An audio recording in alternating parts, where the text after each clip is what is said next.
Welcome to Financial Services What's Up? This podcast brings together experts from the financial service world to figure out what financial market participants could and should be doing to embrace the biggest challenges and opportunities of the financial sector. I'm Björn Ebert, the Financial Service Leader at PwC Luxembourg. And I'm Sandra Paulis, an asset management partner at PwC here in Luxembourg, and very keen to discuss our industry together. Welcome back to the Financial Services What's Up podcast, where we unravel the complexities and opportunities of the financial services sector in Luxembourg and beyond. And a warm welcome to Björn Ebert. Good morning, Sandra. Thank you very much. Great pleasure to be back in our new episode and looking forward for our today's episode. So today we are thrilled to have Baptiste Guionnet with us. So Baptiste, he is a partner within our financial services practice here in Luxembourg, and he is our expert in finance transformation. Thanks for this warm welcome, Björn and Sandra. It's a pleasure to be here with you to discuss the future of finance and its transformation. Thanks, Baptiste, for being with us today and also discussing the topic, the future of the finance transformation, because the financial sector is undergoing a transformation process driven also by technology and changing customer expectation. On top of that, we see that the costs of doing business are increasing, competitive and regulatory pressure are also increased over time. So I think now it's the right time to do transformation, also specifically in finance. So looking forward for today's episode and our discussion about this topic. Okay, so now to you. Let's get it started, Baptiste. You have been leading the finance transformation practice here in PwC Luxembourg for the last year, and you have significantly reinforced the dedicated team. And I'm curious to understand what value you and your team are bringing to our clients. Yes, speaking about the context, transformation used to be an exceptional event in the finance manager's career. The norm was to acquire robust solutions and utilize them to the fullest, squeezing out values from their setup over decades. Stability reigned supreme, with finance department operating under a model driven by prolonged usage of established systems. So talking about prolonged usage of established system and a little bit more about the traditional way of doing, so can you elaborate where the market is then moving towards? Yes, indeed. Welcome to the future of finance, where the game has changed. We are leaving behind the days of one-size-fits-all solutions. Now it's flexible, it's pay-per-use. Imagine this. Finance on demand. Less upfront costs. More adaptive bundled.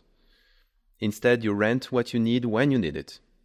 It's the power of as-a-service model and cloud technology, reshaping our world. This isn't just a trend, it's a revolution that's accelerating innovation and transforming how finance operates, quickly increasing in terms of pace. Now, finance leaders, brace yourself. The future is just knocking, it's already here. And it's time to adapt, evolve and thrive. Wow, that sounds like a pretty big challenge. So do you believe that the finance departments are ready for this? Excellent question. From what we see, this new model has a huge impact on staff profiles and skills. And not all the organizations have started their transformation journey in this area. I have some stats for you. According to the PwC latest Pulse survey, most of the CFO executives and board members from Fortune 1000 companies plan to hire talent in specific areas like new technologies to drive their growth. So there's some way to go for there. But you briefly mentioned a new trend in the market that you are seeing today, which is renting. So could you quickly go through this new phenomenon and what are your observations from your discussions with clients in this context? Yeah, what we hear from the market, and especially in mature markets such as Western Europe, is that inflation rise is a force pushing labor's cost up, putting the squeeze on companies as wages climb. Industries, financial or not, are feeling the pinch for a labor shortage that's hard to ignore. It's a puzzle where the pieces don't fit anymore. Jobs are plenty, but the right skills, they are in short supply. And it's just not about the skills. There is a thirst for motivation, for people ready to tackle tasks on outdated techs and mundane activities. Think about these manual entries, number crunching, and endless reconciliations. But here's the twist. As techs gallop ahead, expectations for finance are soaring. The answers? Selective local outsourcing. This is a new playbook for agility, flexibility, and find solutions without the strings of long-term hives. Yeah, this is actually also what I read in a PwC survey, which reveals that 26% of the CEOs are now eyeing managed services. This is also what I observe. Finance was once a step behind in this outsourcing dance, but not anymore. And the CFO's office is catching up, realizing it's a tall order to house every skills, every bit of expertise, and stay on top of all these emerging tech and transformation best practices. So thank you, Baptiste. So the transformation topic is not just a one-off, from what I understand, but rather a new continuous journey, and actually I would also say a new way of working. So how could companies ensure that they remain relevant? Björn, what are your views on that? Thanks, Sandra, for the question. Indeed, transformation should be the core of each company's strategy. I think there's no doubt about it. And it's also not a nice to have. It's really mandatory to look at transformation also, especially in the finance department world. And I would always recommend to take really a proactive approach. And for finance transformation, really to stay ahead of the curve and ensuring that you're always equipped with the most current and effective tools and methodology. And indeed, I fully agree to your statement, Sandra. Transformation has become a continuous journey rather than a destination. So in this context as well, if we look at the traditional role of the CFO, it also should evolve. So where are the changes that need to be reinforced in order to fit this new model? Baptiste, what are your views? Yeah, that's a good question, Sandra. Man, gone are the days of the CFO as just a number cruncher. Today's CFO is a strategic ally, mastering the following three critical dimensions: operational, tactical, and strategic, of course. On the operational battlefield, CFOs are guardians of the accuracy and timeliness in reporting. They are the cost-controlling sentinels, the overseers of performance. These roles are the bedrock, and they're also on the cusp of a digital revolution. So how about the tactical part? This was the second one that you mentioned. What's changing there? Yeah, from this standpoint, CFOs are now the architect of the future with predictive planning. It's about business modeling, reforecasting, and scenario analysis that doesn't just predict the future, it helps design it with actionable insights for continuously seeking ways to optimize efficiency and effectiveness of the company. Okay, so from the operational point of view, we heard it's really about making sure that the reportings are right, the cost controlling aspect. We have the tactical part, which is more predictive planning, going ahead, modeling. You mentioned the third aspect, the strategic aspect. So, Björn, what are your observations in relation to that one? As Sandra, we just said transformation is really a continuous journey, and also Baptiste just said CFOs are the architect of the future. And I believe that the CFO role really involved because they will play a critical part in the transformation journey of a company, and by leading it, guiding it, advising it. And I think also in the dimension, what kind of transformation projects are chosen, then also to make sure that there's the investment capacity there, prioritize the investments, and also make sure that you have the right people at the right place to achieve your goals and to make a long-term impact for the companies and for the stakeholders. And last but not least, I think one of the top priorities now also for CFOs is that they look at the new enhanced technology, for example, cloud-based solution or Gen AI, because that will drive really innovation, also efficiencies. And that is also one of the outcomes of the study we did, that nearly 50% of the executives said, we will invest in Gen AI technology because that will emphasize for the next 12, 18 months to come, also in strategic planning, operational efficiency, and things which Baptiste just mentioned. Okay, so thank you for those insights. Now I would like to turn our focus on Luxembourg. So we have discussed the global landscape of financial transformation and the role of the CFO. But as we are mostly operating here in Luxembourg, so Baptiste, can you or could we maybe discuss what makes Luxembourg special in this field? Indeed, Luxembourg offers a unique and attractive framework for transformation projects, making it a prime location for such initiatives. What sets Luxembourg apart are several key factors. Firstly, Luxembourg serves as an excellent benchmarking hub across various industries, facilitating the identification and adoption of best market practices. This diverse industrial landscape allows organizations to leverage a wealth of comparative insight to enhance their operations. Could we maybe dive a little bit deeper in those last idea where you say it's a wealth of comparative insights that you can gain from Luxembourg in the context of such a transformative project? You have maybe a few more examples to share. Yeah, for those who don't know Luxembourg, it's really a crossroads, renowned for hosting companies rooted from many different countries in the world.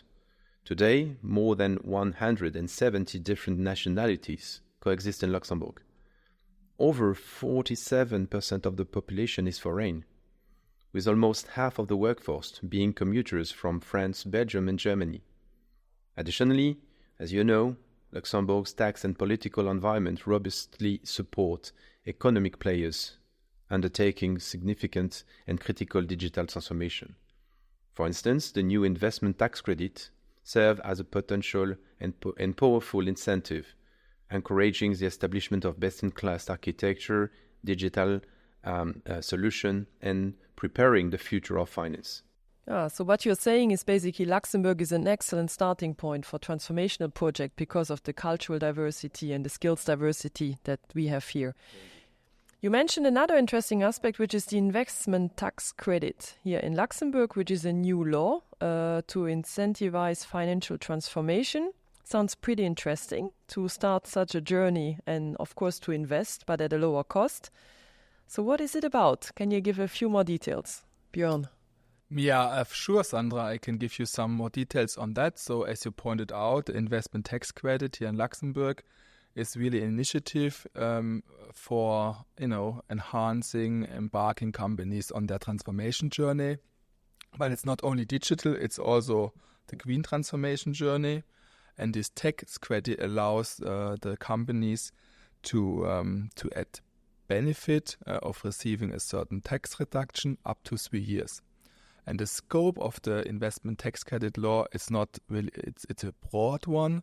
So really what you can put under green and digital transformation is within this law. So you can have several projects which are eligible to get a tax credit.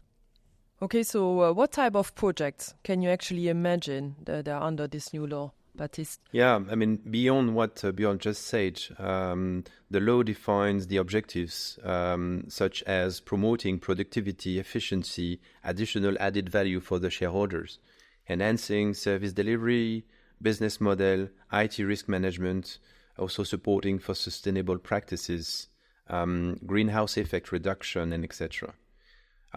Also to facilitate organizational transformation that are key for finance now. Okay, so that's what the law is saying. Now, concretely, do you have some examples to support that? Yeah, of course. Amongst all the clients we are supporting currently, a first example is a client who had started to install solar panels and charging stations at their facilities without having in mind the related tax credit. So we had to make it fast because the clock was ticking for them. Then, in 3 weeks only, the form was submitted to the Ministry of Economy. That's pretty fast. Well done. Yeah, thanks. Thanks to the team. In another instance, we had the company develop a cyber recovery solution to secure their data in case of breach and loss of data. With our cross-line of service teams, we supported this client in filing their eligibility form. Thus, he secured a tax credit of several millions of euros for the next 3 financial years, significantly reducing the project. Oh, so that's a completely different type of example about what could actually fit under the investment tax credit.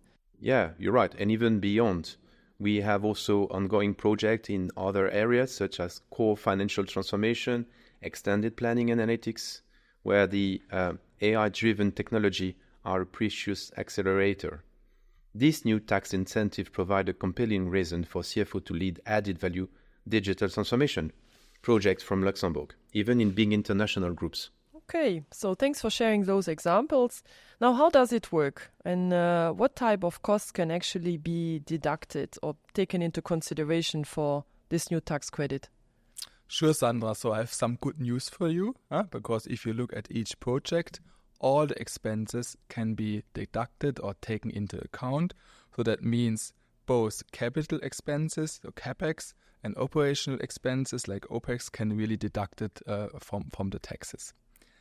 And that's, in my view, really create a competitive advantage that you drive transformation projects out of Luxembourg for international companies. And also, I think it's important that we drive digital transformation projects here, like AI-driven ones, also for the finance transformation, what just Baptiste mentioned. Yeah, so I see that they are actually going hand in hand. This sounds like a fantastic opportunity to be operationally more efficient and at the same time benefit from a tax credit. Yes, certainly. At PwC, we support finance managers in integrating GenAI in their processes and, more importantly, teach them how to identify and even build their own GenAI business cases and target operating model. So, by acting swiftly, they can stay ahead of the curve. So we are coming close to the end of our podcast, so it's time to wrap it up. So Björn, this is where I ask you the question about your 3 key takeaways. So what are those today? Thanks, Sandra. So my 3 takeaways are the following. Number 1, transformation in finance is on the spot. We heard from the Baptiste that we have cloud-based models and platforms as a service, and we now come into an era of pay as you use it instead of buying the software. And I think that's really critical because that will enhance the transformation cycles in the finance departments. Secondly, I heard also from Baptiste that the role of the CFOs are evolving, for just number crunching and reporting to really be a business partner in his role, and also taking the new technology like GenAI into account, because leveraging GenAI, CFOs can drive innovation, make better decisions, and boost efficiency in the organization. And last but not least, we talked about the investment tax credit, and I think this new law gives for Luxembourg really incentives to drive green and digital transformations, and it's now the right time to look at it, file your tax credit application, and do a transformation within your organization. Thank you very much, Björn. Baptiste, so now I turn to you. Traditionally, we ask our guests about a number which has really struck you. So what is your number? Yeah, I'm fully corroborating what Björn you just said. I would comment on one figure, again from the PwC CFO Pulse. It says that 64% of finance executives are willing to invest in new technologies like AI and cloud. And it goes with finding the right skills. So this percentage seems quite high now already. Okay, so 64 is your number.